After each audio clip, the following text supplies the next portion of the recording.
शिवरायांच्या मावळ्यांना जय शिवराय, भीमसैनिकांना जय भीम आणि पूर्ण महाराष्ट्रांना राम राम नमस्कार। आता महाराष्ट्रामध्ये एकच फक्त राजकीय वर्तुळामध्ये चर्चा चालू आहे, ती म्हणजे महायुती आणि महाविकास आघाडी।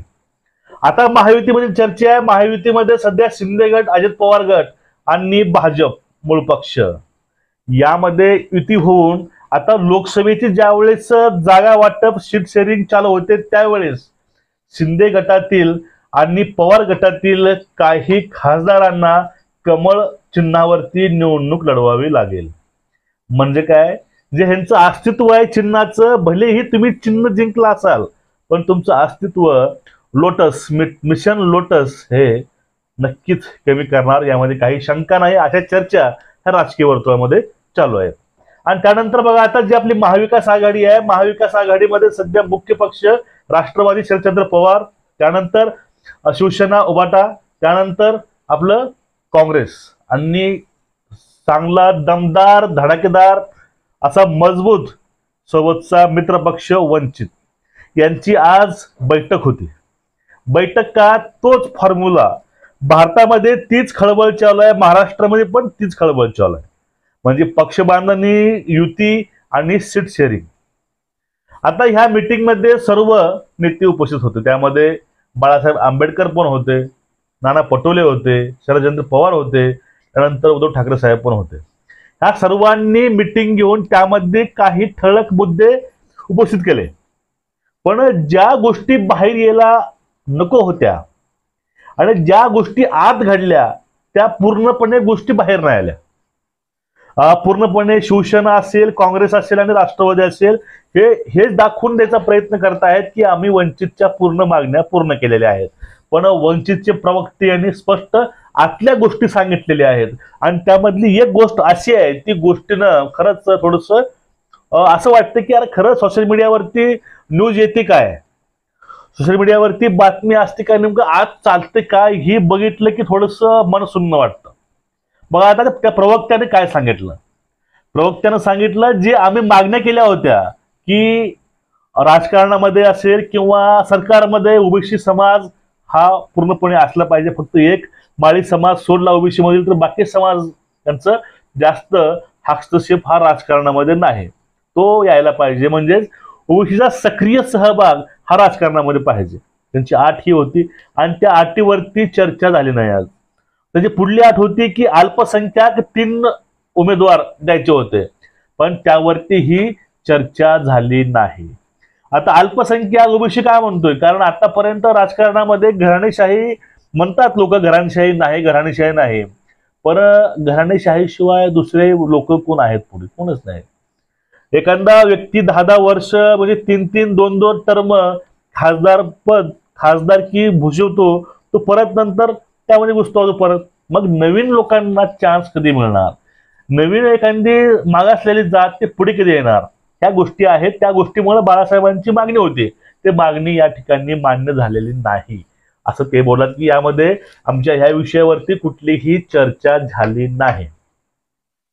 आता बघा, पुढला मुद्दा होता, तो मुद्दा म्हणजे हा मुद्दा खूप महत्वाचा आहे, यात तुम्हाला विचार करावा लागेल। तो मुद्दा असा आहे की महाविकास आघाडी ही आमच्या सोबत नाही, आम्ही महाविकास आघाडी सोबत आहे। पूर्वीपासूनच आम्ही महाविकास आघाडी सोबत आहोत, पण आमच्या सोबत ती महाविकास आघाडी नाही, हे वक्तव्य वंचितनं केलेलं आहे। हे काय केलेलं आहे, त्यावेळेस बाळासाहेब सुद्धा म्हणतात भाजपला हरवण्यासाठी, RSSला हरवण्यासाठी मी कुठल्याही पातळीला, कुठल्याही स्तराला जाऊ शकतो आणि माझ्या एथिक्स असतील काय, नियम असतील काय असेल ते मी पूर्ण तुडवून मी तुमच्यासोबत वाटाघाटी करायला सुद्धा तयार आहे। फक्त मी 4 नाही, मी 10 पावले पाठीमागे येईल। काय येईल, फक्त एक ध्येय समोर ठेवून येईल, ते म्हणजे भाजपला हरवण्याचं। पण यावेळेस समजून घ्या, माझं मी ध्येयच पूर्णपणे ठेवून येईल, हे बाळासाहेबांची गोष्ट आहे, मला चांगलं वाटलं, मला पण त्याचा अभिमान आहे आणि हे गोष्ट आपण ऍक्सेप्ट पण करून घेऊ। पण पुढला मुद्दा असा येतो, बाळासाहेबांनी म्हणूनच तिथल्या पाठीमागं एक अट घातली होती की तुम्ही निवडणुकीनंतर भाजपमध्ये जाणार नाही याची गॅरंटी काय, हे बाळासाहेबांनी का बोललं होतं त्यावेळेस हे आत्ता कळतंय, कारण हे गुपित वंचितनं फोडलंय। म्हणजे बघा, आपण जर सोशल मीडियावरती पूर्ण बातम्या ऐकत असतो, बातमी बघत असतो, पण त्या बातम्याच्या मागची रियालिटी काय आहे ह्या गोष्टी पण कळल्या पाहिजे. आणि यावेळेस बघा, बाळासाहेब म्हणत होते की तुम्ही भाजप सोबत जाणार नाही, तुम्ही लिहून द्या.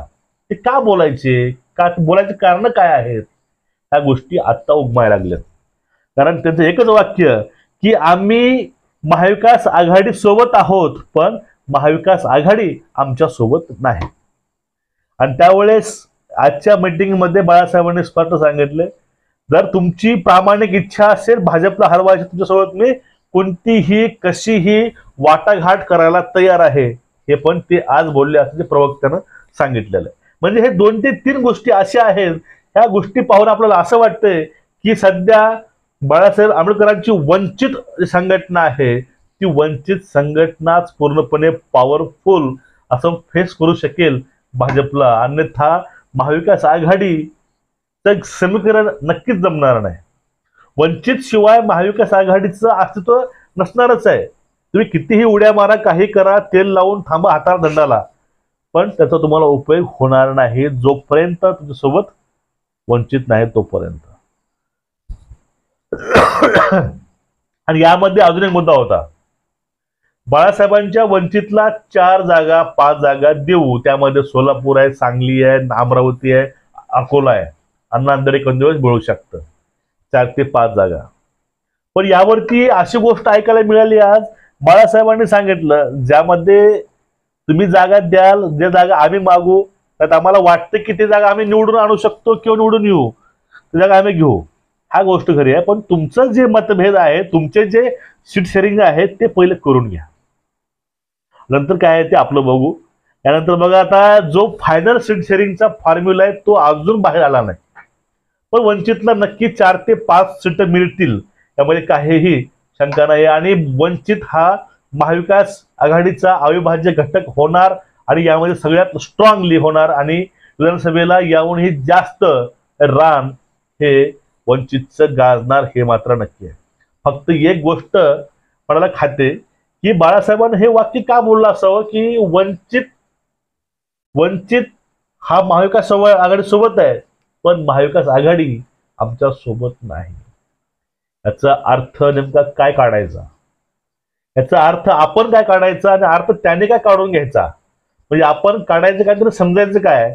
आता ह्या गोष्टी आपल्याला पूर्ण नंतर आपलं जे आपलं फ्युचर आहे ते सांगून देईल आपल्याला, आणि राजकारणामध्ये नेमकं होणार आहे काय पुढे आपल्याला हेही त्यावेळेस समजून येईल. आता बघा, 9 तारखेला जे मीटिंग आहे त्यात समजून जाईल की वंचितचं स्थान काय असणार आणि सीट शेअरिंग फॉर्म्युला काय आहे, त्यावरती नक्कीच भाष्य लवकरच होईल.